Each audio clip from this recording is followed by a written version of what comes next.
The three pillars of Lent are prayer, fasting, and almsgiving. In prayer, we come to acknowledge the omnipresence of God, that God is present everywhere at all times. We come to also experience the manifest presence of God through spiritual consolations. In fasting, in choosing to say no to the pleasures of the world, to the pleasures of the digital age, if you're fasting from social media, to the pleasures of the flesh, if you're fasting from food, abstaining from food. We get to introspect and recognize the indwelling presence of Christ within us, the indwelling presence of God. And in almsgiving, we get to recognize, acknowledge the presence of Christ in others. So in prayer, the omnipresence and the manifest presence of God. In fasting, the indwelling presence, God within me. And in almsgiving, we see God in the presence of others. You know, when we get the first two right, when we make time for prayer daily, this season of Lent, the second one comes naturally as well.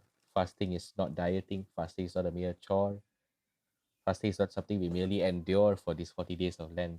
The fasting is an opportunity to introspect, to look within.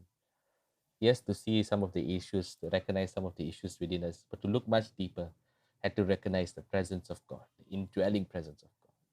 And when we get that right, going out for almsgiving comes naturally. We get to see Christ in the hungry, in the thirsty, in the stranger, in the naked, in the ill, and those who are in prison.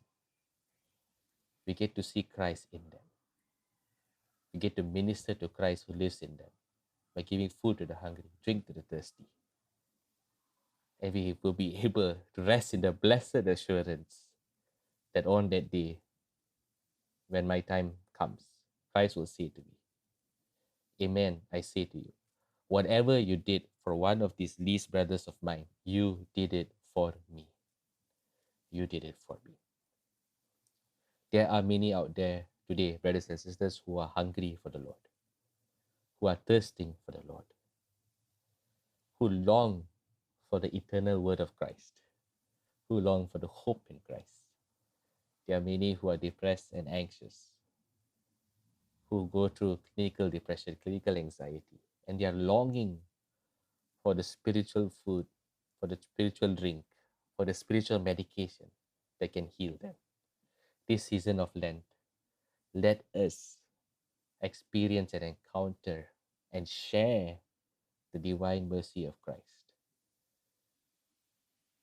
When we come to God in prayer, let us ourselves experience the merciful love of Christ. When we look within, let us recall the times that Christ has been merciful to us, healed us of our spiritual sicknesses, emotional sicknesses, physical sicknesses. And as we go out and give alms to those who are spiritually needy, let us recognize those who are hungry and give them food.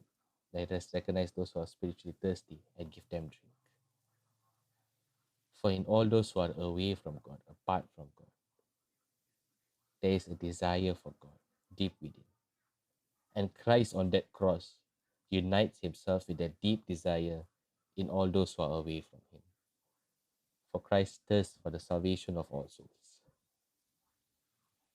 So, in essence, when we reach out to those who are away from God, hungry and thirsty for God, we reach out to Christ who has that desire to bring them back to him. Whatever you did for the least of these brothers, you did it for me. Whatever you did for the least of these brothers, you did it for me. Whether those are physically hungry, they're also spiritually hungry to some extent, or those who are just spiritually hungry and thirsty. There are many on the face of this earth. There are many within our circle of friends. There are many within our society. Let us go forth and bring them to Jesus. Let us go forth and help them see Jesus, who is omnipresent, who wills to be an indwelling presence, and who wills to be the Lord and Master of every life. Amen.